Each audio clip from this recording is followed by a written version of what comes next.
I am Brian. I am Julius. This is the Ascendant Project. The mission of the Ascendant Project is to explore the political positions in individuals. A contributor writes a 750-word article and then gets interviewed. The purpose of the interview is to bring out other views and hopefully life experiences that sent the author down the path to the position expressed.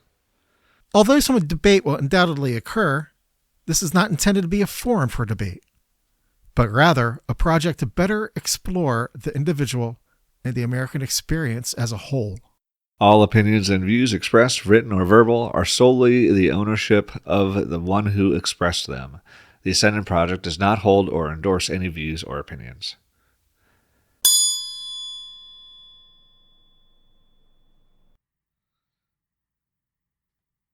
The Birth of Bill by Julius Knapp. Woo! You sure got to climb a lot of steps to get to this Capitol building here in Washington. But I wonder who that sad little scrap of paper is. And so Bill was born, alive as much as any other character in the minds of a generation of students.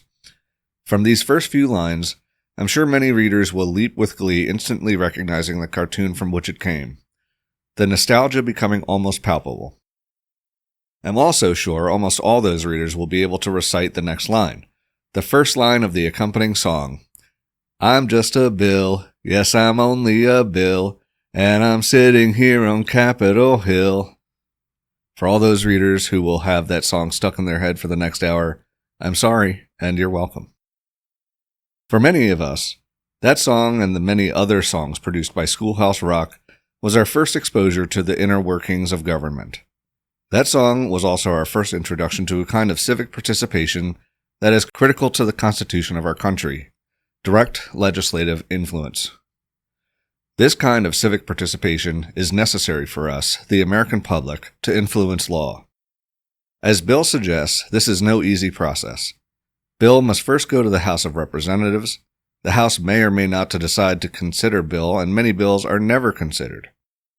As the song continues, however, Bill is sent to a House committee where he is debated. In practice, the House committee may vote not to bring a bill before the full House.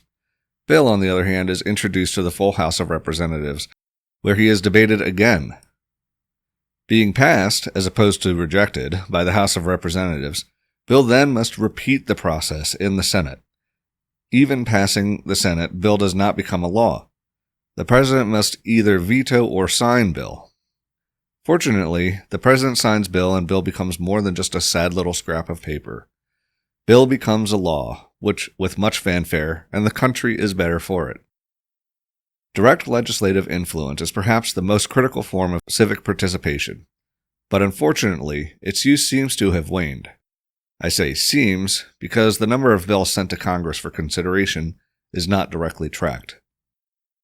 In fairness, the process to pass a bill is long. It's involved, and it's never assured that a bill will ever become law.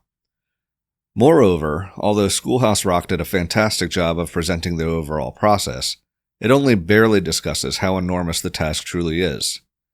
The site WikiHow details the process a private citizen may follow.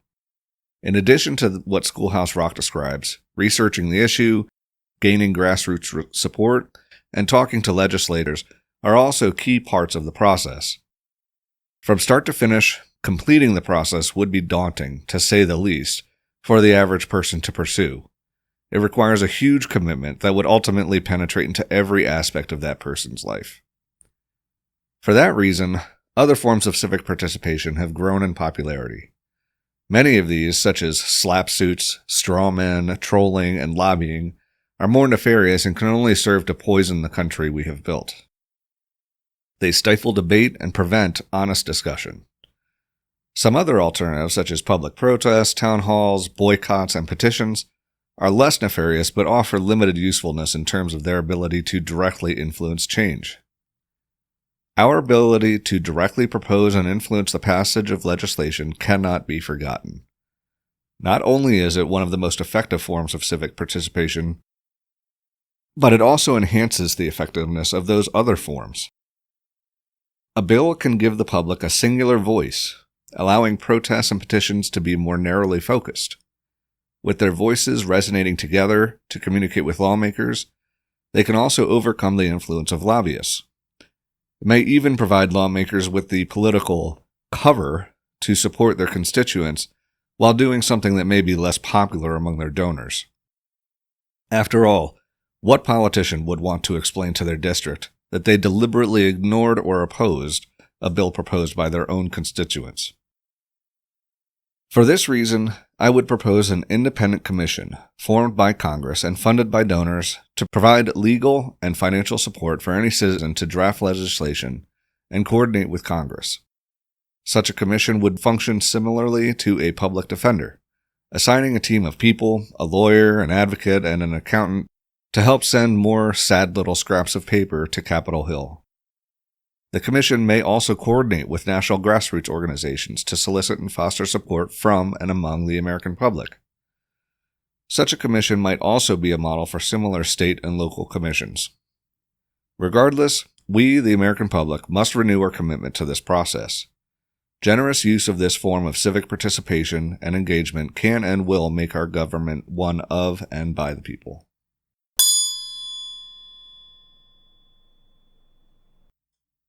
All right, I think we're good at this point. Think so? All right. Ding, ding. All right, so you wrote The Birth of Bill. The Birth of Bill. Bill Clinton? Nope, not that one. Bill Bradley? Not that one either. What's Bill's last name?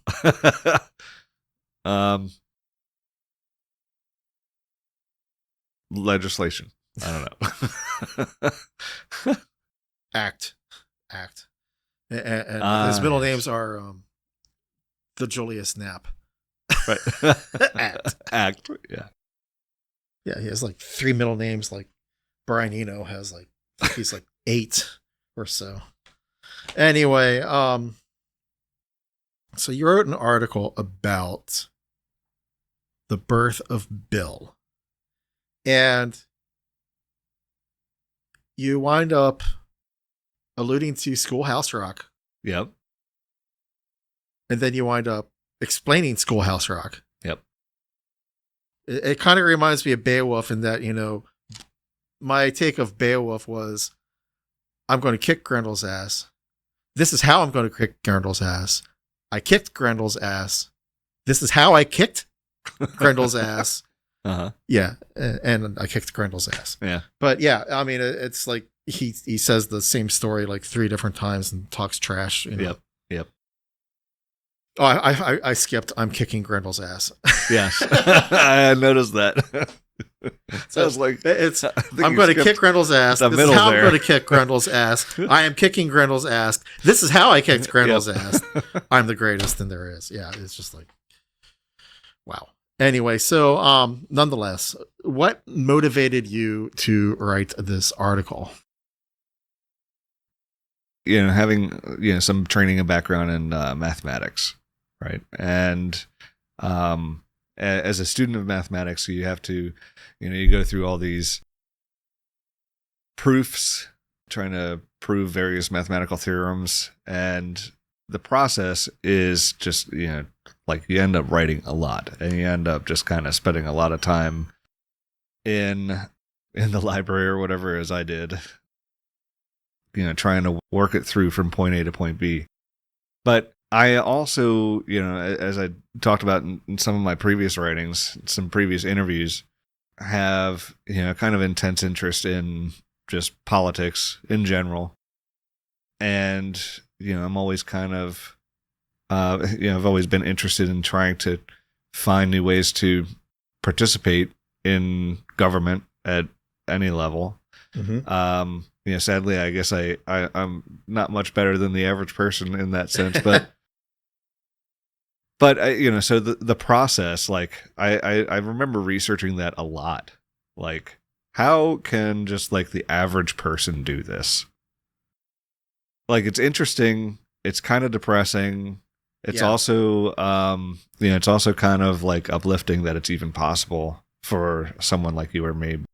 But the like inspiration for this particular, essay is just that I feel like it's just kind of like basically at the point of being out of reach, almost. Yeah. For you, me, or any average person to try and do this. It totally is. And before we go on, and this will be a nice date, but we just got another subscriber. That was my ding ding. We got our 9th subscriber by email anyway. First Riley C@.com. What nice. do you know? Should I put that? Is she gonna get spammed? Oh gosh, I hope not. I'm sorry.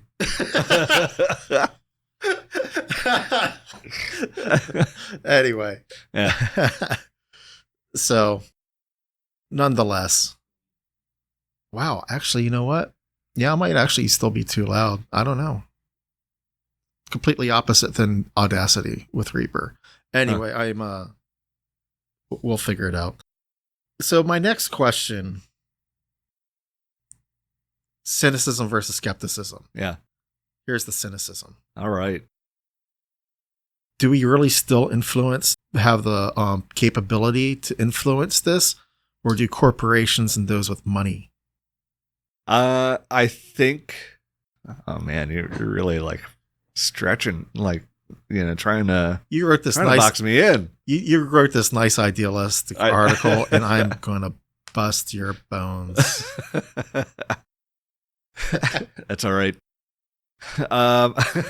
So, no, I do think it's become mostly lobbyists and corporations, big money, wealthy individuals, people with connections who have basically kind of monopolized the process. I looked up how many bills are sent to Congress. What is the number? Is it growing? Is it shrinking? Like, what is, like, are people actually engaging with their government at all? Especially, with the legislative process. And, it's kind of like odd, I think, that we don't have numbers on that. But just like anecdotally, yeah, it certainly does feel it's essentially become impossible for like an average person. Does that make me a cynic? It might, actually. I mean, I'll be honest. This might be a little bit cynical of me, but I feel like it's backed up by by fact a little bit. I don't know. Yeah, I'd love to see a statistic on that. Mm-hmm. I'm curious. Have you ever thought about like introducing a bill? Have you ever is that like unique to me? Have you ever thought about trying to participate civically in that way? I have not thought of writing a bill. Yeah. Just probably because I once, looked at bills. Yeah. And oh my gosh, like half the bills are referring to other laws, subsection C, section 1432, and I have no idea what it's correcting. Yeah. Or because it's so much freaking work to then follow the trail, and I don't even know what I'm really looking at. And everybody says, read the law, read the bill. Yeah. And I go, and I'm like, I still don't know because I don't know what half the crap it's referring to and it's taking out. Yeah. So you almost need to know how to do research. Yeah. To really just interpret the bill. Yep. That's on the Hill. Yep. And that's why I think I kind of like propose a solution to this, and I guess we'll get to it later. I don't want to spoil it. The closest I've come is my infamous voicemail I have from Raskin on my cell phone. Oh, right. Yeah. Where during Trump's first term, he went and talked to Putin one-on-one. Everybody freaked out. So at that time, Raskin was representing where I was in Frederick. He isn't anymore, the redistricting. Right. But nonetheless, I had emailed his office, and he had, and a couple of weeks later, like I emailed him with my ideas saying that we should like mandate a law that the president, when meeting one-on-one, always has two interpreters sitting there. so that way they can hold each other That's right. accountable. There was like a controversy about that at the time. Yeah, because he didn't even have interpreters in the room. He was just Right. one-on-one with Putin. Right. So there was no guarantee that everybody was on the same page of what was said and what wasn't. Yeah. You know, I mean, worst comes to worst, could be a he said with Putin and Trump. And, you know, who you're going to believe in that situation. Right. You know, you kind of need people in the room. So I had proposed there being people in the room, and then they both would like give their notes to, like there would be professional note takers in there, and the notes would, be sent to the House Oversight Committee, and also the committees that deal with foreign policy and stuff, in both the House and the Senate. I was like really, really, really impressed, because a few weeks later I got a call back, and I didn't answer the phone because I didn't recognize the number, but it was freaking Jamie Raskin calling from his cell phone. Yeah. and he mentioned on the voicemail that he actually talked to other people on the Hill about it. So just right there, I moved the needle. Yeah. You know, because I caused a discussion in the halls of Congress. Yeah. And it was decided that they couldn't write a law to do something like this because it would be unconstitutional, because the president gets to run his own foreign policy. And so there was a separation of powers issue. So they actually put thought into this, and that's what Raskin was putting back. You know, there's a separation of powers issue going on, so we couldn't necessarily do that. Yeah. And but the fact that, but he proposed like maybe we could do something like best practices or something like that, like a bill of best practices that wouldn't necessarily interfere, but would give some guidance to future administrations on how to do these things. And I was just like really so happy that he called back. I mean, I still have the voice. That's pretty incredible. Yeah, I still have the voicemail on my phone. I saved it, and I uploaded it to Google Drive and all that. So and now, if you want, you can use AI to mimic his voice and right. Like Sheldon Cooper cloning his own Leonard Nimoy. Right. Exactly. And you know, I remember you telling me about that at the time, and I'm like, I know Jamie Raskin gets like a ton of shit. Yeah. You know, he makes himself, and in fairness, he kind of makes himself a big target. But you know, if you're going to be in the public eye, you got to be prepared for that, and he is. Like, I think, and more than that, I think it's great that he, like, you know, see, like you said, like a lot of these bills are like super, super complicated, and having somebody, you know, kind of on the inside to help explain things, I think is fantastic. It's important to go to congressmen, and this is what I really learned from the whole thing. It's important to go to congressmen with an idea. It isn't enough to complain about a problem. It's kind of like, you know, your managers at work. If you're stuck and you have a problem, and that's all you do is you go to them with problems, you don't have any solutions or any ideas of a solution, your manager is going to get frustrated, because in the end, you're asking them to do the critical thinking that's involved in your job for them. Right. Congressmen are the same way. And so it's important to go there with an idea. Like, it isn't just enough to be against something. You have to say, this is my solution and this is what I propose. And that will kind of get their attention a lot more. Definitely a lot more from any form letter petition that you get off of organizations. Those just pretty much go in the trash. Yep. But they're looking for an original thought, you know, that they can take credit for and put their name on. Yeah. You know, and help their career. Yeah. So, you know, I mean, and so in that case, you know, the egos of Capitol Hill can be a positive thing for the people, because if you give them good ideas, you can get things done, so long as you don't give a crap about credit. Yeah. I love how all of this is basically going to dovetail right into my my essay. And to be honest, it's kind of like experiences like that influence my desire, or, you know, whatever you might call it, to introduce term limits. Yeah. You know, I feel like people who are true civic servants, who are like helping their constituents navigate law, navigate the bureaucracy, like, they should, like, that there's not a whole lot of people like that. Yeah. And keep in mind, this wasn't the first time I got feedback from a. Did you ever? By the way, did you ever hear back from Romney? Didn't you send a thing to Romney at one point too? Oh, I did. I sent them both to. I sent it to Biden and Romney during Hillary Clinton's campaign, saying that they should do a joint ticket and take the middle. Because at that time Biden was seen more as a moderate, and Romney was like the only person to stand up for Trump. I mean, against Trump, against Trump or whatnot. And I was like, yeah, you should take the middle on this. The middle's wide open because we're becoming more and more divided. So you do a joint ticket. Yeah, I think things could happen. Things. Yeah, yeah. You could have reset all of this. But you never heard back from Romney? No. I know he was under fire at the time, and he probably didn't want to. Roberto Delecte. Yeah.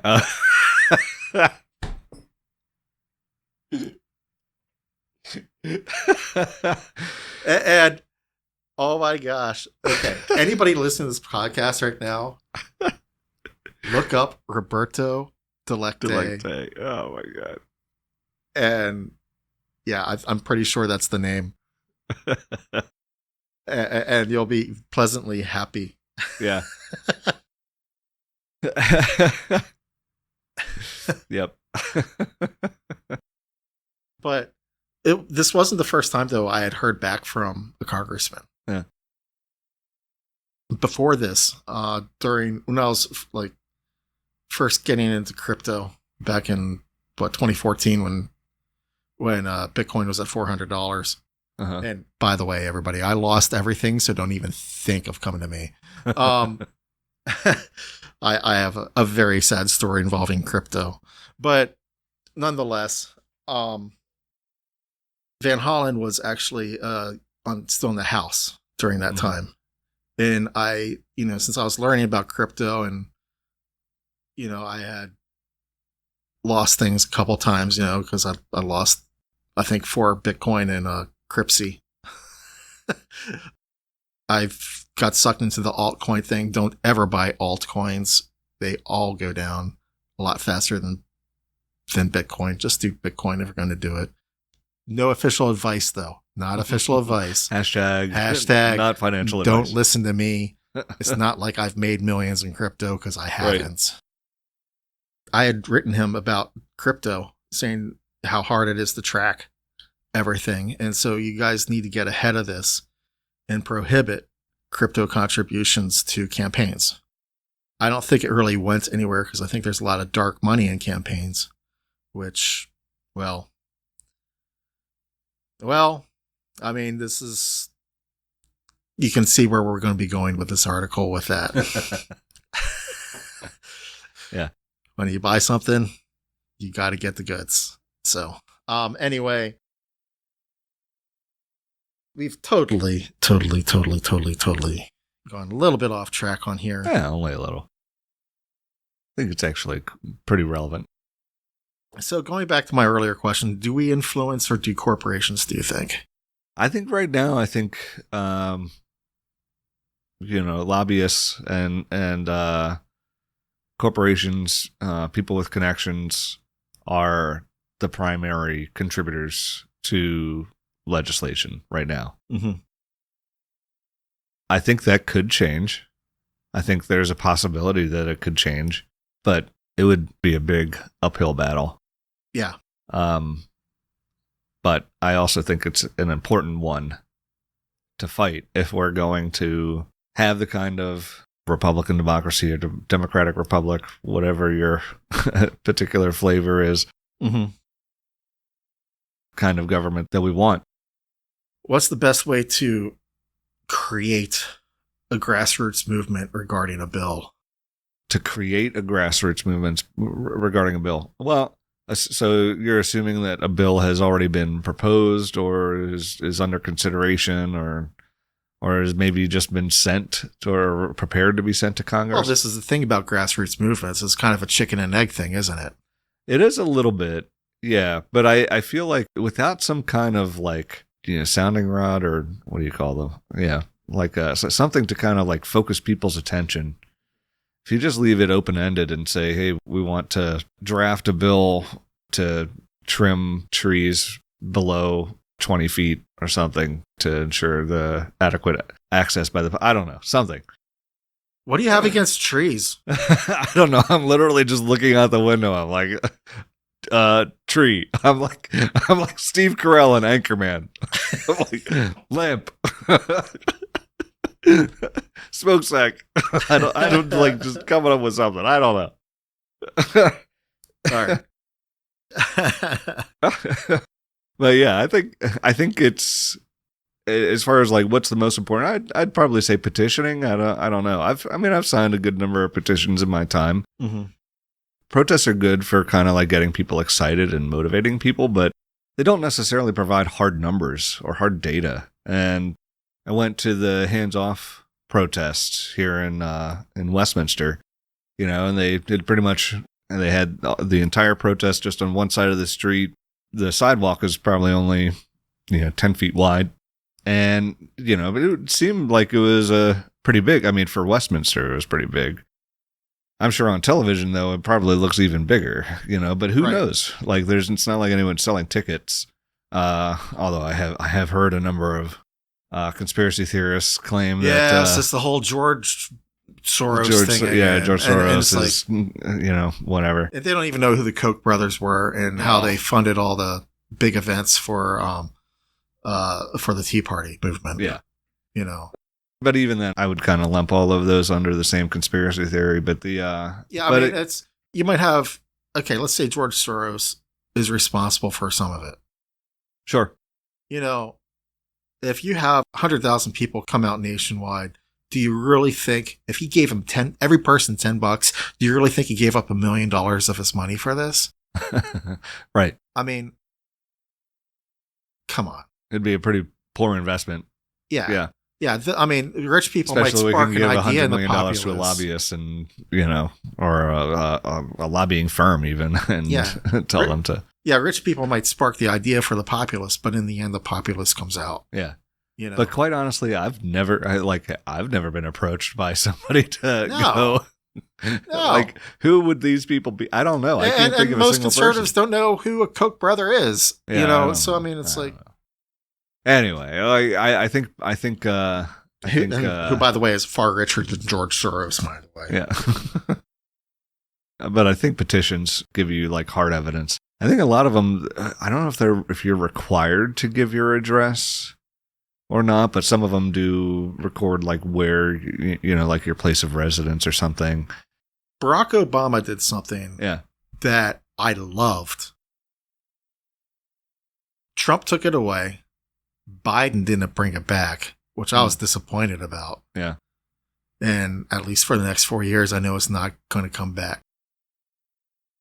You could create a petition on the White House and on the White House website, and when it hit 100,000 signatories, he had to respond to it. Right. It was a way for direct access for new ideas in government from the people. And I mean, it's all part of his transparency initiative. Yeah. Yeah. Yeah. And completely gone. Yeah. And it's just like, Brock did so many things that was like right on the money. He did a couple things that drove me crazy, but for the most part, I'd say 90%. I was 90% happy with him. This will probably be the source for another article about how I grade politicians. Because I try not to grade them on whether I like them or not. I feel like that's actually very astute. Yeah. Yeah. What? Yeah. Okay. No, I'm serious. I think that's actually great because I mean, emotion like it totally affects how you view somebody. Yeah. Like Trump hits me like the wrong way, so like emotionally, I'm predispositioned to hate everything he does, even if I might agree with him on an issue or two. Yeah. And that handicaps me in my perception of his administration. Right. And I think, and that's why I feel like I try to have a certain set of guidelines that I hold myself to. Like if I'm going to vote for a politician, I want them to publish their policy positions on their website somewhere. It doesn't necessarily have to be on their website. It could be in a book. I don't really care. But they have to publish it somewhere. It has to be something I can hold them accountable to. Usually it's on a campaign website, isn't it? It usually is. I have seen plenty of politicians who just have their campaign website is essentially just a donor portal. Yeah. It's just a way for them to collect money and do fundraising. They're not necessarily trying to, put together a policy position.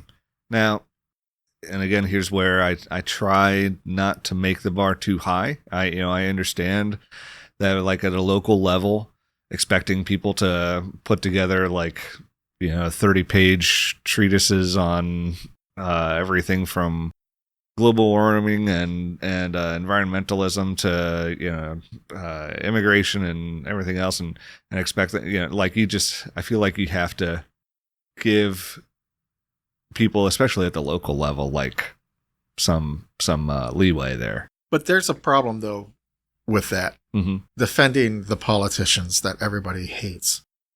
On the campaign, you talk idealism. Mm-hmm. So you're dealing with absolutes in terms of how you're talking. But when you're in power, you got to compromise, you got to negotiate, and you cannot live up to that ideal. Mm-hmm. So oddly enough, if you're a good politician, there's going to be people in your own constituency who are like so for you that they're still going to be angry with you because you did not hold that hardline ideal that you campaigned on to get into office. Yeah. I think when I don't necessarily expect them to pass everything that every policy that they might propose, there has to be some basis in fact. It doesn't have to be all the facts that I have. It could be some set of facts, as long as they're verifiable facts. I have to be able to see how they reasoned from this to there, from here to there. So, and as long as they make some, I'm not expecting them to pass everything. Okay, but complete tangent here. Yeah. Which was more important? The Republican National Committee party platform hammered out during the campaign, or Project 2025? Which was more important? Yeah. More important, I'd say Project 2025. It was much more comprehensive, did have like a number of rationalizations, facts. You could kind of identify or understand, okay, if I'm going to accept all of the facts that they suppose, then okay, I can I see how they could have arrived at this conclusion. Mm-hmm. Now, question being like, which was more important? Like, important is a lot different than yeah. I mean, it's than support. I mean, I think 2025 so far has been more reflective of reality of what the administration looks like. Yes. But at the same point in time, I mean, the party platform, dealt with the idealism that you would see in the campaign. Mm-hmm. 2025 dealt with more specifics. Yeah. But I also, the party platform, I ignore that altogether. I generally go to the candidate's website. Like, if we're talking about, this process that I use, it's, not me. I do go to the candidate's website, but every 4 years though, I go to the party platforms because those every 4 year and every 2 year elections, they're pretty nationalized. I mean, yeah, the only national election that's going on is for president, but especially in this era of loyalty, you really get to see, where the party is going. And you can see directions where the party's going. So, for instance, in 2016, that presidential party platform, when Trump had it written that, it was far more pro-Putin than it had been before, that was a very good indicator of how his administration would go towards Putin and how Republicans would fall in line with that as a whole down the road. So I think party platforms are actually really important in terms of that. Of course, this is far away from a birth of a bill, but nonetheless, we're dealing with the people who craft these bills. Uh-huh. here's a good question to bring it back. A bill gets proposed that isn't in line with a party platform. Is it going to get a sponsor from anybody in that party? Well, and this is where I think you start to get into the kind of like institutional changes that I think we need to make. Right. And so you start getting to that like towards the last part of this. I think we need to have a process. We need to have somebody to advocate for you and me, for our proposals. Mm-hmm. I think you would get more sponsors than you think. I think back to there was I'm trying to remember the bill that was passed. I think it was 2012 or somewhere around there. It was a bill. It was named after a woman who I believe was sexually assaulted, and this was related to how evidence was handled or something. I really wish I could remember murdering this, but she was a private citizen that had, worked this issue into Congress, and I think Congress is. I think a lot of the reason Congress or lawmakers oppose issues is because they have no like cover for. Okay, this might not be the most like politically popular thing, but it's an issue that was raised by one of my constituents, and I don't want to be perceived as the type of person who doesn't listen to their constituents. It's almost like, if Jamie Raskin had just said, "Well, fuck you," this is a stupid idea. I think then you potentially have the voice now through social media or other channels to be able to say, I talked to Jamie Raskin. I made this proposal. He told me to go pound sand. Yeah. And I'd still be happy with that because that's feedback from... That's feedback, sure. But I think they run a greater risk of opposing their constituency than they do from supporting an issue that might be like politically unfavorable. Do you think that's disagree. True? Yeah. From everything that I've heard recently, there's a lot of representatives on the Hill who vote MAGA but aren't MAGA. Mm-hmm. And the reason being is because they're afraid of being primaried. Yeah. And they know that there are uber rich people like Musk out there who can throw millions and millions of dollars, or Trump, throw millions of dollars into campaign coffers of a MAGA person who will primary them and win because they can outspend the incumbent. Yep. And so, I mean, there's a lot of fear and there's a lot of loyalty being generated out of fear, not because they necessarily believe. What's really sad is the people are losing their voice in this because the people elect the representatives. So the message is being manipulated. The campaigns are really being manipulated in this case through outside money, mm-hmm.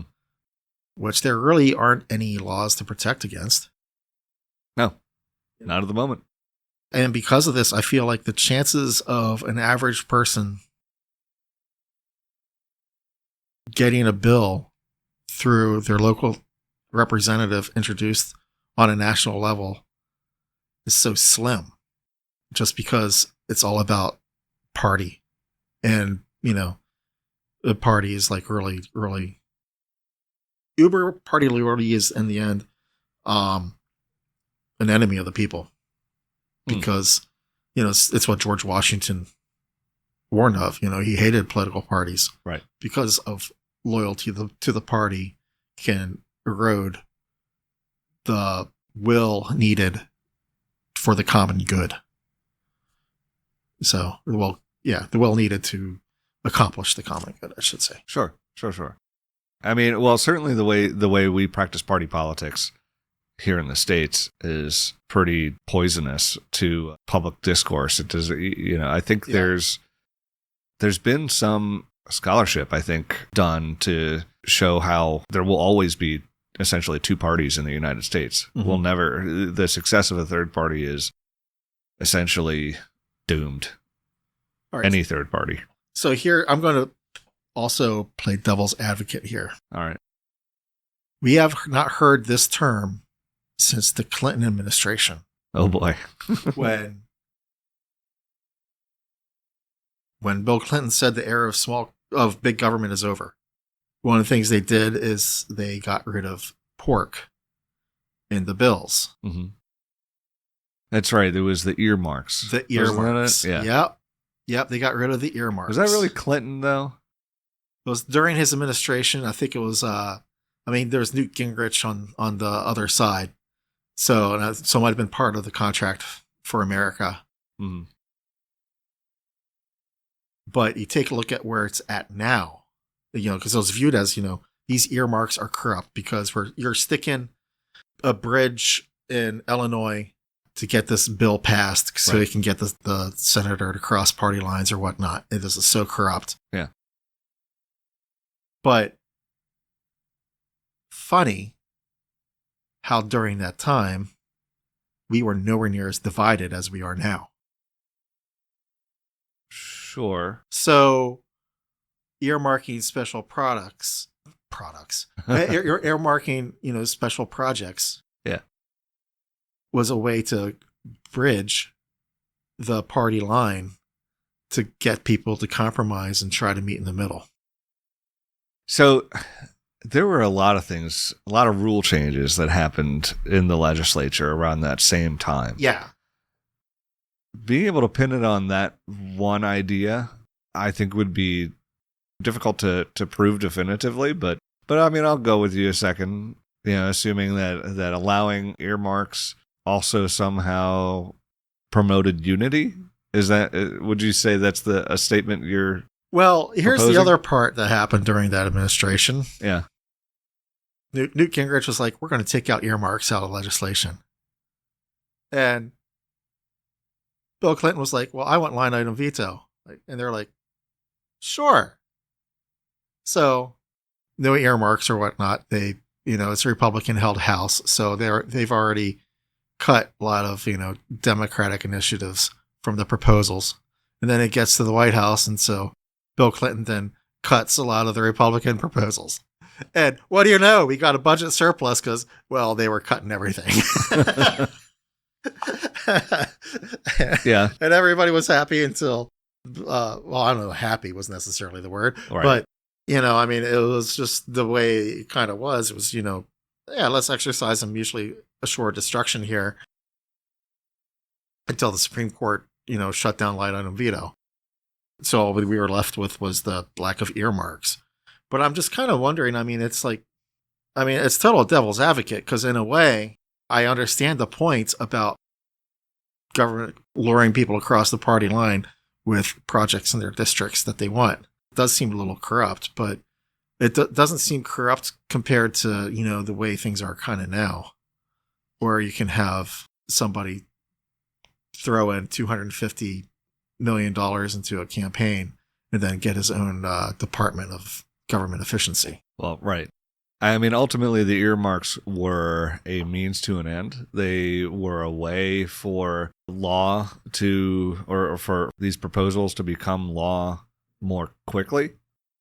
But ultimately, like the bill for, the like relationship between the bill and these earmarks was ultimately just that the bill was a vehicle to allow these earmarks to be passed that wouldn't be or that would have had to go through some other process. And ultimately they have other these like reconciliation bills. As I'm sitting here talking and thinking about it, like reconciliation has become a pretty like commonplace thing now. Yeah. The first time I remember ever hearing about it was during Obama for the Affordable Care Act. Yep.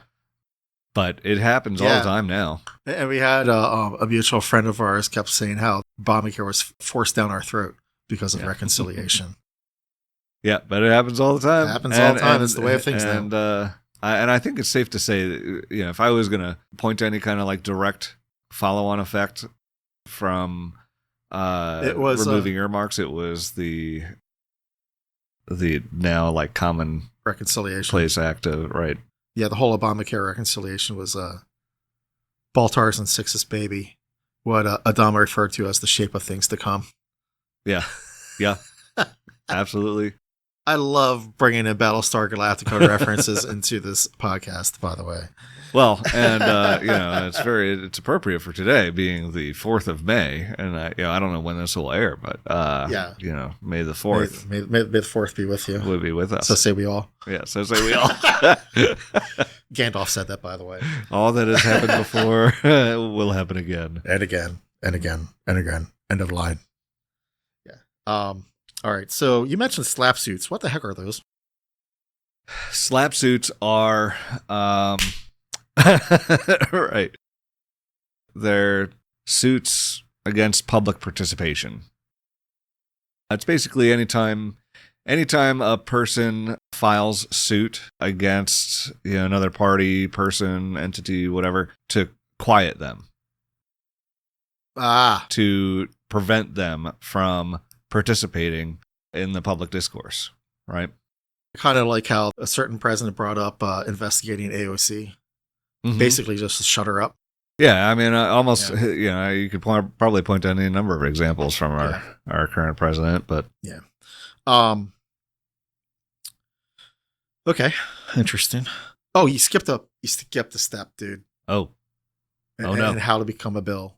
Or how a bill becomes a law. What? Conference committee. in the cartoon, he just goes to one committee. There's no like conference committee. There's not, it's just I went to committee. Now I'm being proposed to the House. Full House. Yeah. It has to go back and get revised again. Get a little trimmer, get a little fatter, depending on what's needed. Yeah. But yeah, they never cover that. I don't know why. We should write Schoolhouse Rock. I don't think they exist anymore, but how do campaign contributions affect bills? How do campaign contributions affect bills? Well, I mean, okay, so wait, let me think. Campaign contributions, not lobbying. Okay. Yeah. You bought the politician. What bills is he going to introduce? Sure. Okay. Brian, let's say you're running for office. I'll donate to your campaign, but you need to support my legislation or my pork bell project or whatever, Yes. Yeah. Pretty much. And what does that do then to the chances of a private citizen's legislation getting through? Well, and that's why I think can I skip to the end? Can I do the reveal? Go ahead. Just a little bit. So are you more cynical than you're letting on? All right, I'm not going to touch that. I propose a commission, at the end of the essay, some public organization that is specifically purposed to help the public propose legislation and navigate the legislature. So what chance does a private citizen have against those kinds of campaign contributions? Probably not much. But that's kind of why I make this proposal, to give people an advocate, to put some resources behind it, give them time to, work with the legislature to refine their proposal or whatever. Yeah. So as it stands right now, I think we're essentially doomed. I think I said that at the beginning of the of the podcast too. And that's why I think we need to have a mechanism to make this possible. Yeah. Surely there is some wealthy individual or NGO or collection of NGOs that would be willing to fund such an effort, but I feel like funding really shouldn't, for something like this at least, should not be come from private. I think it should come from some source of public funding or donations. I don't know. So not the Bill and Melinda Gates Foundation. Ideally, no. Yeah. I mean, I think if you want like as much credibility as you can get, I think you got to be able to stand behind and say, here it is. This is me. What would this independent commission need oversight, and who would do the oversight? I think there would need to be some kind of oversight, because you want to have, you certainly don't want a situation where somebody's claiming that their bill isn't being pushed to the House because the person that was assigned to them was politically against them, or that person might have been deliberately opposed to the thing you were proposing. But yeah, I kind of like use the model of public defenders as kind of the basis. So whatever oversight exists for them, I would say we'd probably want to have that same, similar or analogous oversight. Yeah, public defenders, they are way overburdened, and yeah, they don't spend any time with their clients usually, just because they have so many of them. Right. If you're going to go public defender route, you're going to lose, just because your public defender doesn't have time to even be informed about your case. Yeah. Anyway, but that's a whole nother article. I think I'm probably winding up here. Oh. What is the one thing that you want people to take away from this article? The one thing I want people to take away from this article is that we need to organize and display publicly our rejection or support for, whatever. I think, public protests are great. I think, that kind of civic participation is fantastic, but it's not enough. I think when you look back at the Occupy Wall Street movement. Whatever happened to that? Right. Exactly. Nobody, there was no legislation. There was nothing proposed. Nothing for people to kind of like get behind or rally for. It was just a bunch of people not showering in Central Park. That's the cynic view of that. I mean, I think it's great that people want to like be part of that and participate civically. But they did kind of like suffer from a lack of messaging. And I think you could kind of say the same thing about the Tea Party, right? The Tea Party was a lot of talk, and they had a lot of like public policy proposals, but nothing in like that was working its way through a legislature where it's like we could say, but they became I'm MAGA. for or against this, huh? They became MAGA. They became MAGA, but I would suggest that they became MAGA because they decided not to propose any kind, they didn't want to, propose any kind of like new law, and so because you had a mass of people with, probably some legitimate concerns.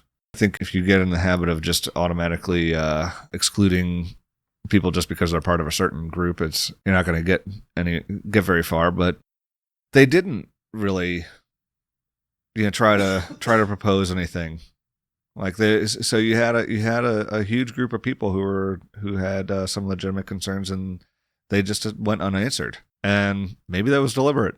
I don't know. Maybe the intention was to, just keep people mad and upset. Again, the cynic. Anger Man, I don't know sells. what's with me today. I'm just like, I mean, anger totally sells the, I mean, how many times have we heard it said on this podcast already, I haven't voted for anybody. I've always voted against them. Right. And anger seems to move people to the polls a lot more than love or absolutely, or being for, a record. So, which is unfortunate. Yeah. That might have to be the subject of my next essay is, how do we decide, in an objective way, whether a particular candidate is worthy of our vote? I mean, can we actually put emotions aside and make a rational choice? I think we can. I mean, I think if you're diligent and deliberate and disciplined, yes. I mean, I have. I frequently vote for both Republicans and Democrats. Mm-hmm. Some of that is not exactly by choice. In Carroll County, many Republican candidates run unopposed. Mm-hmm. But I will vote for Republican candidates, independent candidates. I try not to look at that so much. And like I said, just focus on what are your proposals? Are you a rational person? Do you still listen to the people that might oppose you? You know, I think that's a big one. If I'm going to elect you, you need to represent all of the people in my community, not just me or the people that voted for you. You know, what else? Well, here's the thing though. I mean, this is going back to the beginning. Yeah. You know, you run on a platform, you run on your campaign promises, and you said that you want people to be accountable to that. So how can somebody then represent the whole district when they ran on the platform and got elected?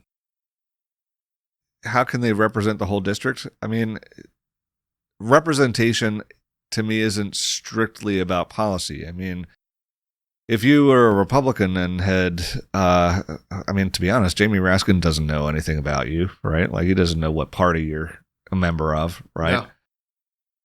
Does he represent you in the sense that, oh yeah, I heard your concern or heard your proposal. I took it to some other people on Capitol Hill, and this was the result. You know, that to me, I mean, that's still representation. How do you quantify that before an election? I have no idea. But that's what I mean when I say, is a person going to represent the entire district and not just the people that they voted for? That particular thing is about more than just policy, for me at least. Mm-hmm. Yeah. Okay. All right. So I mean, obviously the final question is usually a funny one. I'm not sure how funny this is going to be. So, when you're going to write your article on I'm an executive order. I'm an executive. So this goes back. This particular cartoon, I'm just a bill on Capitol Hill, has been satirized, I don't know how many times, but probably the most famous one, at least according to YouTube, was a sketch done on SNL like 10 years ago. Easily. Yeah. And it starts out with, you know, I'm just a bill on Capitol, and then they go through like the whole song, and then Obama appears and pushes Bill down the stairs and says, "There's an easier way." And then an executive order shows up, comes in from off screen and says, "I'm an executive order, and I pretty much just happened." That's it. And, you know, it's like, we've talked about this before. You know, people have been complaining about executive orders going back at least as far as I can remember. People complain about executive orders with Bush, with Obama. But know, here we are over 100 days in. Oh my God. Has any legislation been passed? Has any even been proposed? I think there was one. I think I heard one bill has been passed. I don't know if there's, and this is the thing. Usually in most normal houses of Congress, the most normal Congresses, I should say, which go about, every 2 years, there are bills that don't make the news that get passed. That are actually bipartisan, that are under the radar, but they aren't on the national radar, so they aren't making news. But these are bills that get things passed, that help run the nation. So I don't really know. I haven't checked the scorecard, but I'm not aware of any major legislation that's been passed or proposed in the last 100 days. And I don't know if Congress is quite as bad as I think it is. I kind of am assuming it is, but nonetheless, you're obviously looking at your phone. I'm looking it up. Do I need to whistle the Jeopardy theme again? Congress has passed 6 bills. 6 bills. At least according to time.com. 6 bills. Let me see. Passed 6 bills, 5 of which were signed into law. This was 5 days ago, as of this recording, and according to time.com. It does not say what those they bills were. are. Interesting. But, yeah. Or the votes on them. I don't know. It doesn't say. It doesn't say. All right. But I do remember looking at the number of executive orders that have been passed. I don't remember the exact figure, but it was huge. Yeah, it's gigantic. It's like more than like previous administrations combined. Yeah. Like X amount of previous administrations. So, all right. I know I've already done my last question, but I kind of got to ask, since this is kind of where we're at in the discussion. Unitary executive versus this. Does Article 1 even matter anymore?